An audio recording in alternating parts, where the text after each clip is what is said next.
Hello दोस्तों, आपका हमारे YouTube channel SSC and UPSC radar में स्वागत है। तो कैसे हैं आप सभी लोग? उम्मीद करते हैं कि आप सभी लोग अच्छे होंगे और कहीं न कहीं आप लोगों ने प्रिपरेशन भी स्टार्ट की होगी एसएससी सीजीएल 2026 को टारगेट करते हुए। तो क्या आप लोगों को पता है कि एसएससी सीजीएल की कौन-सी वो टॉप पोस्ट होती है जिसमें व्हाइट कॉलर एंड पावर का परफेक्ट बैलेंस देखने को मिलता है और वो पोस्ट है जीएसटी इंस्पेक्टर की पोस्ट। तो आज हम जीएसटी इंस्पेक्टर की पोस्ट के बारे में उन सभी चीज़ों पे डिस्कशन करेंगे जो किसी भी ऑफिशियल नोटिफिकेशन में देखने को नहीं मिलती हैं और वो जाके डिपार्टमेंट में इंटरनली चीज़ें हमें पता चलती हैं। तो चाहे वो वर्क प्रोफाइल को लेके हो, वर्क नेचर को लेके हो, जॉब प्रोफाइल को लेके हो या फिर सैलरी एंड पर्क्स को लेके हो, ट्रांसफ़र एंड पोस्टिंग को लेके हो, तो इन सारी टॉपिक्स पे हम डिटेल में इस वीडियो में डिस्कशन करेंगे। पोस्ट में जो सबसे अच्छी बात है वो सोशल रिस्पेक्ट। और जब आप यूनिफ़ॉर्म कभी पहनते हैं और वो जो 3 स्टार आपके कंधे पे चमकते हैं, तो उनकी जो चमक होती है, उससे जो अंदर प्राइड आता है, तो वो एकदम यूनिक लेवल के आता है और जो कॉन्फिडेंस फ़ील होता है, वो अलग लेवल का फ़ील होता है। इसकी सैलरी एंड पर्क्स इतने अच्छे हैं ही और दूसरे एर्थ पे कमीशन लगने वाला है, तो उसमें भी मतलब सैलरी भी इंक्रीज़ होने वाली है। 95 या 1 लाख तो मिनिमम सैलरी होगी ही इस पोस्ट की, ठीक है? तो इस समय करंटली बात करते हैं तो ये जो पोस्ट है वो पे लेवल 7 की है और ग्रेड पे इसका है 4600। जब इनिशियली जॉइन करेंगे तो आपकी जो डिपार्टमेंट में अगर एक सिटी में आप जॉइन करते हैं तो जो सैलरी इन हैंड सैलरी होगी वो लगभग 80,000 के आसपास होगी और अगर वाई सिटी में जॉइन करेंगे तो 75,000 के आसपास होगी और अगर जेड सिटी में जॉइन करेंगे तो करंटली जो इसकी सैलरी बनेगी वो 70,000 इन हैंड होगी। मैं इन हैंड सैलरी की बात कर रहा हूँ। ग्रॉस सैलरी तो इससे ज़्यादा बढ़ के होगी 10-12 हज़ार रुपये। दूसरे इस पोस्ट में कई सारी मेडिकल फैसिलिटीज़ जैसे सीजीएचएस कार्ड गवर्नमेंट प्रोवाइड करती है। बिल्स होते हैं हमारी और हमारी फैमिली के, वो डिपार्टमेंट रिम्बर्स कर देता है। तो इसके लिए पहले हमें छोटा सा प्रीमियम, हर बार सैलरी से छोटा सा प्रीमियम कटता रहता है। वो काफ़ी छोटा अमाउंट होता है, 200-300 रुपये का होता है। नेचर क्या होता है? क्या स्टार्टिंग में ही जब हम डिपार्टमेंट में जाते हैं तब भी हम लोगों की रेट शुरू हो जाती है, यानी तब रेट पे जाने लगते हैं। तो ऐसा कुछ नहीं होता है। सबसे पहले जब डिपार्टमेंट को ज्वाइन करते हैं तो उससे पहले हम लोगों की ट्रेनिंग स्टार्ट होती है, मतलब ज्वाइन करने के बाद कहीं कहीं स्टार्ट होती है। तो हमारी तो ज्वाइन करने के बाद स्टार्ट हुई थी। ज्वाइन करने के 6 महीने बाद ट्रेनिंग स्टार्ट हुई थी नासिन लखनऊ में, क्योंकि ये सीजीएसटी लखनऊ जो उनका जो ट्रेनिंग सेंटर है वो लखनऊ में पड़ता है, गोमती नगर में पोस्टिंग होती है। तो पोस्टिंग जो होती है वो दो टाइप से होती है, एक सेंसिटिव होती है, एक नॉन सेंसिटिव होती है।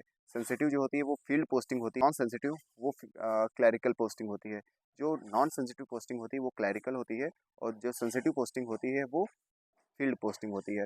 लेकिन जब सेंसिटिव पोस्टिंग होती है तो उसमें भी क्लैरिकल काम होता है, कहीं न कहीं।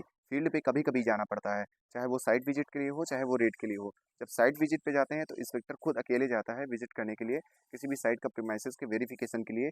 जब कोई पार्टी रिफंड फाइल करती है या फिर उसके अकाउंट चेक करना होता है या फिर पहली बार कोई कंपनी या टैक्स पे रजिस्ट्रेशन के लिए फाइल करता है, तो उसके लिए जो ऑफिशियल अकाउंट्स होते हैं, उसके डिजिटल अकाउंट्स होते हैं, उन्हें वेरीफाई करने के लिए और उसका एड्रेस वेरीफाई करने के लिए एक फील्ड विजिट होती है जिसको जो इंस्पेक्टर विजिट करता है ग्राउंड लेवल पे जाके। रेड पे तो पूरी टीम जाती है। अब सैटरडे संडे ऑफ की बात करते हैं तो सैटरडे संडे ऑफ जनरली मिलता है, लेकिन जब कभी कभी वर्कलोड ज़्यादा हो जाता है, सेंसिटिव खासकर सेंसिटिव पोस्टिंग है तो यानी फील्ड पोस्टिंग, तो हमें सैटरडे संडे को भी कभी कभी जाना पड़ जाता है, लेकिन वो रेयर चांसेस होते हैं। तो इसका मतलब जनरली हमें सैटरडे संडे ऑफ मिलता है। हम बात कर लेते हैं अपनी जॉब सेटिस्फैक्शन की कि मेरा क्या है। तो मैं सही बताऊँ तो मैं अपनी कहीं न कहीं जॉब से पूरी तरीके से सैटिस्फाइड नहीं हूँ, क्योंकि ये एक रीज़न ये भी हो सकता है क्योंकि मैं आगे एस्पायर कर रहा हूँ यूपीएससी के लिए, तो मैं वहाँ तक सोच रहा हूँ, इसलिए मैं इससे सैटिस्फाइड नहीं हूँ अभी और सैटिस्फाइड होना भी नहीं चाहता। लेकिन अगर मैं ये बताऊँ, किसी भी मिडिल क्लास एस्पिरेंट के लिए ये बढ़िया जॉब है और इस वर्क लाइफ बैलेंस मिलता है, आप अपनी फैमिली को भी टाइम दे पाते हैं आराम से। 9 टू 5 वाली जॉब है, यानी 9 टू 5 वाली भी जॉब है, इसमें तो मिल जाते हैं और कभी-कभी फील्ड पोस्टिंग भी होती है, तो काफ़ी अच्छा लगता है। तो दोनों का मिक्सचर होता है, आप कभी बोर नहीं होंगे। डीआरआई हो गया, डीजीजीआई हो गया, कस्टम्स हो गया, प्रिवेंटिव हो गया, इसमें काफ़ी अच्छी-अच्छी पोस्टिंग होती हैं, ठीक? तो आप कभी बोर नहीं होगे, काफ़ी वैरायटी है इसमें। इसमें जो मोनोटोनस वर्क लाइफ नहीं होती, मोनोटोनस वर्क लाइफ नहीं होती है। जब तक आप जीएसटी में रहेंगे, तो थोड़ा-सा मोनोटोनस लग सकता है, लेकिन जब आप कस्टम्स में जाते हैं और डीआरआई या डीजीजीआई में जाते हैं, तो वहाँ पर मोनोटोनस लाइफ नहीं होती। वहाँ पे थोड़ा और ज़्यादा एडवेंचरस लाइफ देखने को मिलती है, ठीक? मैं आगे प्रिपरेशन करना चाहता हूँ और कहीं न कहीं मुझे जीएसटी ही ठीक है, अभी वो मोनोटोनस वाला ही सही है कि 9 टू 5 जॉब हो, फिक्स हो और मैं अपने आप को खुद टाइम दे पाऊँ, तो आप अपने आप को भी इसमें टाइम दे सकते हैं। क्वेश्चन आता है कि सर क्या मैं इस जॉब में रहते हुए आगे फर्दर प्रिपरेशन कर सकता हूँ? तो हाँ, आप कर सकते हैं, लेकिन टाइम उतना नहीं मिल पाता है, आपको टाइम मैनेज करना पड़ेगा। कहीं न कहीं, कहीं से टाइम निकालना पड़ेगा, लंच के टाइम निकालना पड़ेगा। तो एक्स्ट्रा जो भी ऐसा नहीं है, ऑफ़िस में भी मिल जाते हैं डेली, आराम से अगर आप निकालना चाहें तो 2 से 3 घंटे आप अपने लिए निकाल सकते हैं, ठीक? बीच-बीच में। हालाँकि वो जो टाइम निकलेगा वो ब्रोकन टाइम होगा, कहीं-कहीं से आपको निकालना पड़ेगा, मैनेज करना पड़ेगा। कंटीन्यूअस टाइम नहीं मिलता है, लेकिन आप 2-3 घंटे आराम से पर डे निकाल सकते हैं और अपने किसी भी जो आप अदर एरियाज़ पे काम कर रहे हैं उसको टाइम दे सकते हैं, ठीक? और उसके बाद 6 बजे के बाद आप फ्री हुई हो जाते हैं, तो उसके बाद आप अपना क्या कर सकते हैं, टाइम आराम से यूटिलाइज़ कर सकते हैं अपनी फर्दर प्रिपरेशन में या किसी भी काम में, और अपनी फैमिली को भी अच्छे से टाइम दे सकते हैं। और ये पोस्ट उनके लिए तो बहुत ही बढ़िया है जो आगे प्रिपरेशन नहीं करना चाहते हैं, बस इंस्पेक्टर बन के ही रहना चाहते हैं आराम से, ठीक है?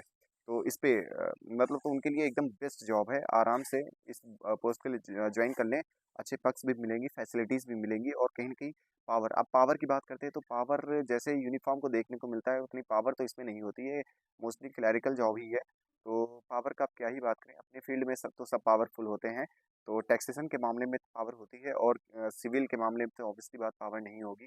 सिविल एडमिनिस्ट्रेशन तो पुलिस डिपार्टमेंट देखता है, तो उसके पास पावर होती है। तो आशा करते हैं कि आप लोग भी इतनी अच्छी प्रिपरेशन करें कि अगले साल 2026 में, जब 2027 में आपके नाम के सामने इंस्पेक्टर लगे और आपके कंधों पे 3 स्टार दिखाई दें चमकते हुए, ठीक है? तो अगर आपको ये वीडियो पसंद आई हो तो लाइक कीजिए, और अगर कोई डाउट है तो वो आप कमेंट सेक्शन में हमसे पूछ सकते हैं, ठीक है?